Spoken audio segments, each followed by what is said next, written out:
Benji Sloan had never been one for grand ideas. He didn't have a dream of saving the world or solving the mysteries of the universe.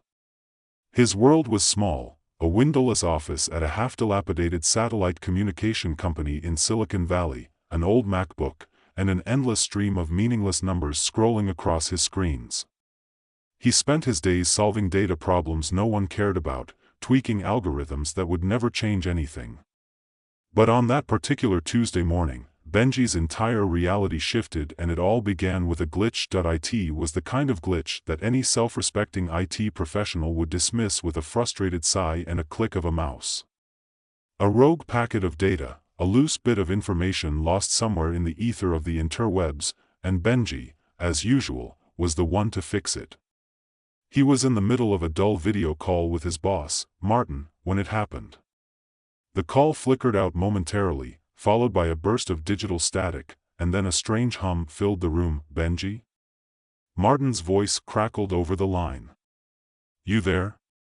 "Yeah, just. I got a weird signal here," Benji said, squinting at the screen. The numbers on his monitor were scrambled, but there was something odd about the pattern. It wasn't random. It was organized. "What is it? Did you lose the connection?" "No, hold on. I'm seeing something else." Benji's fingers hesitated over the keyboard. He should have known better. He should have just fixed the damn issue and moved on. But there was something in the data. Something not quite right. The screen blinked, and for a split second, Benji saw what looked like a message in the chaos. The letters and numbers danced for just a moment, coherent, purposeful. It was a code. The hum persisted, louder now. Benji's curiosity piqued. He typed furiously, trying to isolate the signal. It was as if it were a message, but not from anywhere he could recognize. This wasn't a typical error. This was something else. "Benji!" Martin barked, his voice laced with annoyance. "Focus on fixing the damn feed. We don't have time for whatever this is. People are waiting." Benji's fingers hovered above the keyboard, but he couldn't tear his eyes away from the screen. Something was wrong. And yet, there was something intoxicating about it. The strange patterns, the odd sense of familiarity, like he'd seen them before somewhere. I think I need a minute," Benji said, half embarrassed, half intrigued. "I'll run a trace on this." "Just a second." "Fine. Whatever. Just get it done," Martin sighed, ending the call. Benji didn't hear him. He was lost now, lost in the digital maze of the code. He dug deeper, running diagnostics, isolating the signal. Every step only revealed more questions. The message seemed to be composed of quantum fluctuations, strange ripples in the fabric of data that no one had ever seen before. A quantum signal. His pulse quickened. He'd heard of it in theory, of course, quantum computing, quantum entanglement, and the so-called quantum internet that tech geeks loved to speculate about. But to see it in action? That was something else entirely. What did it mean? Who or what was sending it? Before Benji could process any more, his phone rang. It was his mother. He hesitated for a second, but then clicked accept and put the phone to his ear. "Benji, it's happening," she said, her voice low and frantic. "Mom? What do you mean? People are getting sick. I'm not talking about the flu or anything. It's strange, Benji. I don't know how to explain it, but there's something wrong. People are acting different." Benji's brow furrowed. "What are you talking about? What's going on?" "I don't know. The news is reporting it all over the world. There's a new virus, but they're calling it something else. A quantum something. Quantum flu, I think. It's spreading fast. You need to be careful." Benji sat back in his chair, his mind racing. He looked at the quantum signal on his screen, the shifting, rhythmic pulse. The hum still echoed in his ears. Could these things be connected? Could this virus be tied to the strange data he was seeing? I'll keep an eye on it, Mom, Benji said, trying to calm her down. I'll figure it out. She didn't seem reassured. Be careful, Benji. The news said it's not like anything we've ever seen before. Before Benji could respond, the line went dead. He stared at his phone, the screen blinking back at him in the silence. His mind was already elsewhere, connecting dots he didn't yet understand. The next few hours were a blur. Benji's screen flashed and flickered, and the quantum signal continued to pulse, growing stronger, more insistent. Every time he thought he had it isolated, a new data stream would push through, more complex, more layered. It was almost as if the signal itself was alive. He dove into his work, running simulations, decoding and recoding, trying to break the message into something he could understand. The signal wasn't just information, it was patterns, repeating over and over in different sequences, like a language waiting to be deciphered. But it wasn't any language he knew. As the sun began to set outside his apartment window, the world seemed to change. Benji noticed that the news was everywhere.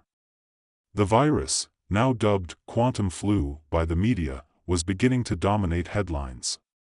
He flicked through a series of articles. Symptoms included fever, dizziness, and confusion, but there was something else, something almost paradoxical about it. People infected with the virus were speaking in tongues, recalling memories that hadn't happened, and experiencing sudden bursts of genius-level intellect. But most troubling of all, they were also talking about seeing things. People were claiming to have visions of different versions of themselves, from parallel realities or futures. The very idea sounded insane. And yet, Benji couldn't ignore the strange synchronicity between the virus spreading and the bizarre quantum signal still resonating in his office. By midnight, things were starting to spiral out of control. News outlets were flooded with reports of strange occurrences. A professor in Chicago could suddenly speak fluent ancient Greek, a teenager in Paris was drawing complex mathematical equations with chalk on the sidewalk, and a woman in Tokyo had woken up remembering a life where she was a completely different person. The world seemed to be shifting. People weren't just infected with a virus, they were being changed. Benji looked at the screen again, now more determined than ever. It was like the virus wasn't just invading their bodies, it was hacking their minds, altering their memories, redirecting their thoughts, changing history itself. The quantum signal he had intercepted wasn't just a freak error, it was communication from somewhere, or someone else. But who was sending it? As he continued to work, his phone buzzed with a notification from his ex-girlfriend, Claire. She was a physicist and had been researching quantum theories before they'd broken up. She sent a cryptic message: "It's happening, Benji. The signals. They're not from us. Be careful. The virus is not what you think it is." That was all she said. But for Benji, it was like a bomb had gone off inside his mind. The virus was no longer just a biological threat, it was a quantum phenomenon, an evolving mind virus. And the strange signal? It was part of the contagion. Something was trying to change the future. The first signs of the shift were subtle. The world didn't change overnight, but there were small glitches in reality. Minor alterations to things people thought they knew for sure. Like the image of a statue in New York City, which, in the blink of an eye, looked slightly different. A news anchor in London misremembering an important event, only to have the network cut the feed abruptly. These were tiny rips in the fabric of reality, but they kept happening. Over and over. Benji had no idea what he was looking at yet, but he knew one thing for sure: this was only the beginning. The next day, Benji's world seemed even stranger than it had the night before. The quantum signal continued its rhythmic hum, seeping into the edges of his reality, unsettling him in ways he couldn't explain. Every time he thought he had it figured out, another layer of complexity emerged. It wasn't just a communication, it was a force and intelligence trying to pull him into something he wasn't sure he wanted to understand. His apartment, normally a sanctuary of indifference, now felt more like a prison. The walls seemed too close, the air too thick with questions he couldn't answer. He sat before his monitors, running the same diagnostics, testing hypotheses, but the signal was never quite the same.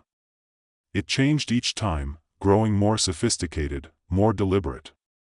It wasn't random data, it was a deliberate, intricate code, one that defied his understanding of the quantum realm. He was sure of one thing: the signal was alive in a way he couldn't fully grasp. And the more he tried to decode it, the more he felt like he was being watched. Around noon, the news broadcasted an update about the growing pandemic. The quantum flu was spreading faster than anyone had predicted. But it wasn't just biological anymore, it had mutated. What started as a simple fever and cough was now manifesting in strange ways. People reported uncontrollable bursts of laughter, vivid hallucinations, and disturbing memory lapses. More and more people claimed to have experienced episodes where they could see alternate versions of themselves, versions living out lives they had never known. Some even described entire cities they had never visited, entire histories they had no claim to. Benji's phone buzzed again, this time a text from Claire. He opened it cautiously, his mind already a whirl of paranoia and curiosity. "I've seen the signal. It's not just a glitch, it's a virus. But not in the way you think. This virus doesn't just infect your body. It's rewriting you. Changing your memories, your perceptions. It's trying to make us part of a new future." Benji stared at the message. His fingers twitched. Was she talking about the same signal? Was this all connected? He felt a cold shiver crawl up his spine. The more he thought about it, the more his mind raced in directions he didn't want it to go. But he couldn't stop. He had to know. He dialed Claire's number, but it went straight to voicemail. He tried again, and again nothing. His anxiety ramped up.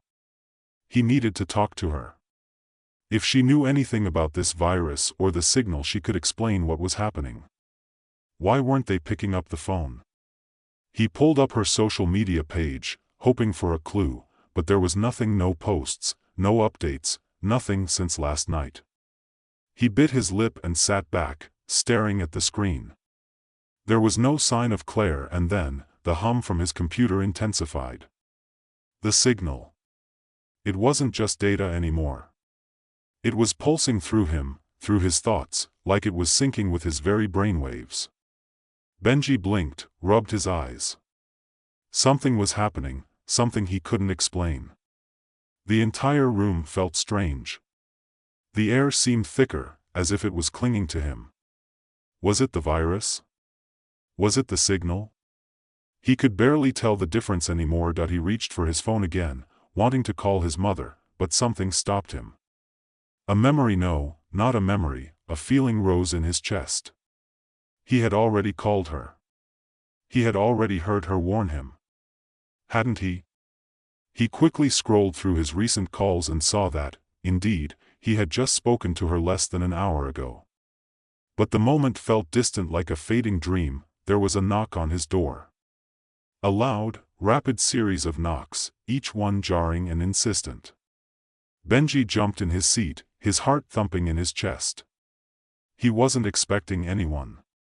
He didn't have any friends here, only colleagues who knew him as the guy who spent too many hours staring at code. He stood, hesitating, and then walked slowly toward the door. As he reached for the handle, a wave of dizziness hit him, and he braced himself against the doorframe. His breath quickened, and his mind felt clouded. What was happening to him? Why couldn't he think straight? Another knock, louder this time. He swung open the door. Claire was standing there, her face pale and drawn. Her eyes were wide with something that looked like terror or maybe recognition. "I'm sorry," she said, voice shaky. "I should have come sooner. You have to stop. It's too late now." Benji blinked at her, confused. "What are you talking about?" "You can't let it control you," Claire said, almost pleading. "The signal, it's already inside you. It's inside everyone now. It's changing things. The virus, it's not just a biological disease anymore. It's information. And it's not from us, Benji. It's from the future. Benji's heart thudded in his chest. The future? She nodded, her lips trembling. Yes. The signal, it's trying to rewrite our history. It's infecting people's minds, rewriting their memories, changing their lives in small, incremental ways. And it's not just affecting us here. It's affecting everything. People are starting to remember futures that haven't happened yet. They're seeing things they shouldn't know. And it's only going to get worse. Benji shook his head. But how is that possible? How could this virus, this signal, be changing history? Claire stepped inside, her eyes flickering to his monitors, where the quantum signal still danced in pulses across the screen. She closed the door behind her and locked it, her hands trembling. I don't know exactly how, she said, voice cracking, but it's reprogramming reality itself. It's not just altering memories, Benji. It's shifting history. It's trying to change the course of humanity. And if it succeeds, we'll never even know the difference. It's like it's hijacking our very perceptions of what is real. Benji felt a chill run through him. A part of him wanted to dismiss her words, to tell her she was just as crazy as everyone else was now. But a deeper part of him, something he couldn't ignore, knew she was right. He had felt it, too. The way the world seemed just slightly off. The strange shifts in his own memories, the things he was starting to doubt. I saw it too, Claire continued, her voice low. I saw how the signal works. I traced it back, Benji. It's a time virus, altering the very fabric of what we know. It's reaching backward, affecting events in the past. Changing the future we were supposed to have. And if we don't stop it now, it'll become impossible to know what's real anymore. Benji felt his legs go weak. He sank into his chair, staring at his screen. The signal was still there, still pulsing, still alive. So, what do we do? He asked quietly. Claire bit her lip. I don't know. But I'm certain of one thing, the virus, the signal, it's not from this time. It's coming from a future version of humanity. It's trying to guide us into some new timeline, one where everything is preordained. Where people don't make decisions anymore. Where we don't have free will. Where everything is controlled. A heavy silence settled between them, broken only by the rhythmic hum of the quantum signal. I don't want to live in that world, Benji said finally, his voice firm. We have to stop it. Claire nodded, but the fear in her eyes told Benji that she didn't believe it was possible anymore. The next few days were a blur. The quantum flu spread faster than anyone could comprehend. People all over the world began to speak in languages they didn't know, solve impossible equations, and experience strange, vivid dreams of different lives. But as the virus spread, so did something else, a growing sense of unease. People felt themselves changing. Their memories began to unravel, replaced by lives they hadn't lived, choices they hadn't made. Benji couldn't keep up with it anymore. The signal kept changing, morphing, twisting. It was no longer just a phenomenon to decode, it was a force. A force that wanted to rewrite history, to recast humanity into something new. Something perfect. Or was it? Claire was gone now. Disappeared in the chaos. And Benji, well, he was left alone to face the overwhelming truth. The world as he knew it was no longer real. The virus wasn't just changing people, it was changing time itself. There was no going back. Benji sat in his dimly lit apartment, staring at the shifting patterns on his screen. The quantum signal was no longer just something to decipher, it had become his world. Every time he thought he understood it, it changed, morphed into something new. Like a puzzle, but the pieces were fluid, slipping out of his grasp before he could even see their shape. And now, with Claire gone and no one else to help him make sense of it, he felt the crushing weight of isolation. What was left to hold on to? The virus was everywhere. People spoke of it in hushed tones, their voices heavy with dread and confusion. The quantum flu had become a global plague, and its effects were far more insidious than anyone had imagined. At first, it had seemed like a physical illness, a fever, a cough, a strange dizziness. But now, the infection was affecting people's minds, their memories, their very perception of reality. Entire histories were being rewritten. People who had never met suddenly shared vivid memories of lives they hadn't lived. Futures no one could predict were bleeding into the present. Benji couldn't shake the feeling that his own life was slipping away, too. He was remembering things he hadn't experienced, choices he hadn't made. He remembered, for instance, a night he'd spent on a beach in Hawaii with Claire, talking about their futures and laughing as the tide rolled in. He had never been to Hawaii. And yet, the memory felt real. He could almost smell the salty air, feel the damp sand beneath his feet. It was as though the virus wasn't just altering the past, it was creating new ones. Different versions of history, each one competing for dominance. His mind raced. The signal wasn't just trying to rewrite history, it was trying to replace it. The virus was trying to establish a new timeline, one where everything was predetermined, where every choice had already been made, every mistake already corrected. It was creating a perfect world, and the cost was the very thing that made them human, free will. Benji ran his hand through his hair. He couldn't keep up anymore. No matter how hard he tried, the signal was always one step ahead. It was like chasing shadows. Every time he thought he was getting closer, the world shifted again. He glanced at his phone. Still no word from Claire. It had been days since she vanished. Was she gone for good? Had the virus erased her from existence? The thought sent a chill through him. What if it wasn't just history that was changing? What if real, tangible people were being erased, their memories wiped out, replaced by something else? Was Claire still out there, somewhere in a future version of this timeline? Or had she simply never existed? He stood abruptly, pushing his chair back with a loud scrape. The walls of his apartment felt like they were closing in on him. The hum from his computer was now deafening, a constant thrum that seemed to reverberate through his very bones. It wasn't just data anymore. The signal was alive. It was a presence. And it was everywhere. Benji stumbled toward the window and looked out at the city below. The skyline, bathed in the sickly light of a half-setting sun, felt like a dream. It was as if the entire world had slipped off its axis, tilted just enough to make everything feel wrong. But no one else seemed to notice. People walked by, heads down, going through the motions of their daily lives, oblivious to the unraveling of reality around them. They had no idea that their world was no longer real, that the timeline they lived in was being rewritten by something they couldn't see. And then, as he watched the people below, something shifted. A man across the street raised his hand to wave at someone, but the gesture was wrong, too slow, too deliberate, like a bad film edit.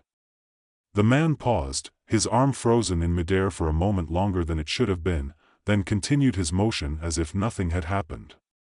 Benji's heart skipped a beat. It was like the world had just skipped a frame, like time itself had glitched. Suddenly, the buzzing of his phone cut through the silence.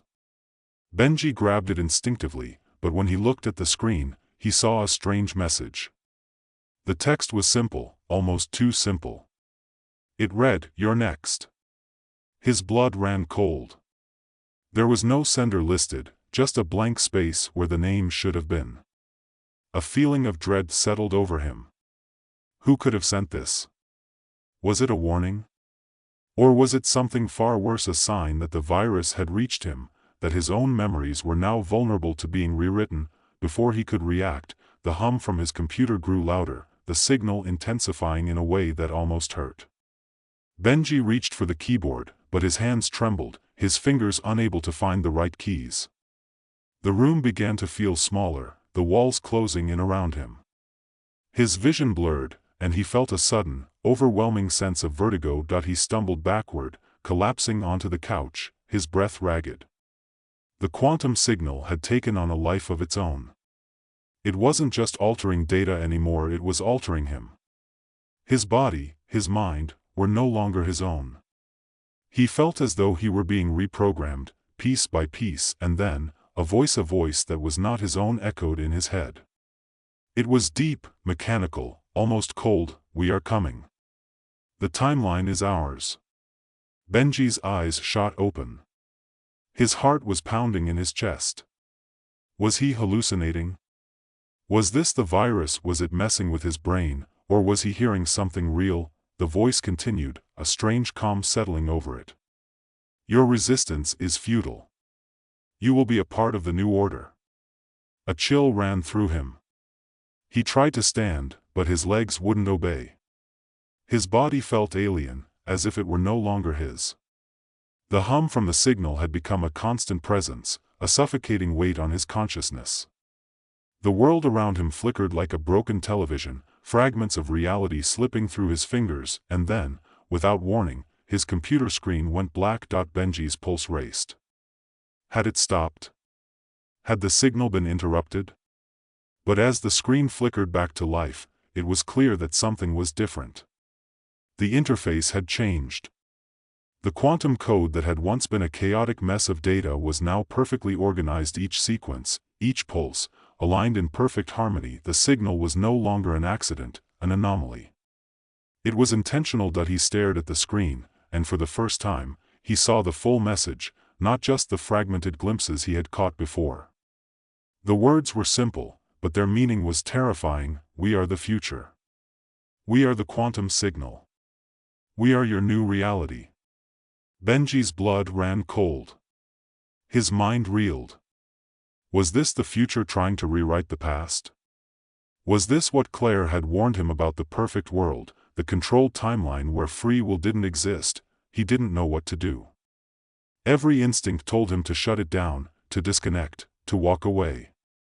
But a deeper part of him, something primal, something tied to the signal itself, felt an overwhelming compulsion to stay. The hum grew louder again, as if beckoning him, pulling him into the screen, into the signal. He had no idea if he was still in control, if his thoughts were still his own, or if he had already been subsumed by the very force he was trying to understand. And then, as if the signal had heard his inner struggle, it changed once more. The patterns shifted, reorganized, and for a brief moment, Benji saw a vision, a glimpse of a world that wasn't his, a world that could have been. It was a utopia. Cities gleamed with pristine technology, people lived in harmony, and everything seemed perfect. But as he looked closer, he saw something else: faces without names, strangers living lives that weren't their own. The past had been erased, replaced by this perfect timeline, one that had been carefully crafted by the quantum signal. Benji looked away, his heart racing. Was this the future they were trying to build? A future without history, without choice, where everything was preordained, every step calculated. He had been right. The virus, the signal, it wasn't just rewriting people's memories, it was rewriting everything. It was erasing free will itself. With a final, desperate act, Benji ripped the power cord from the wall, cutting off the connection. The hum stopped immediately, the world falling silent. He was left alone in the dark, his mind racing with questions, with fears, with realizations he couldn't fully process. Had he stopped the virus? Or had it already won? He didn't know. He couldn't know, but one thing was certain: the future, the perfect timeline, was still out there. It was still coming, and whether he liked it or not, he was part of it. The end.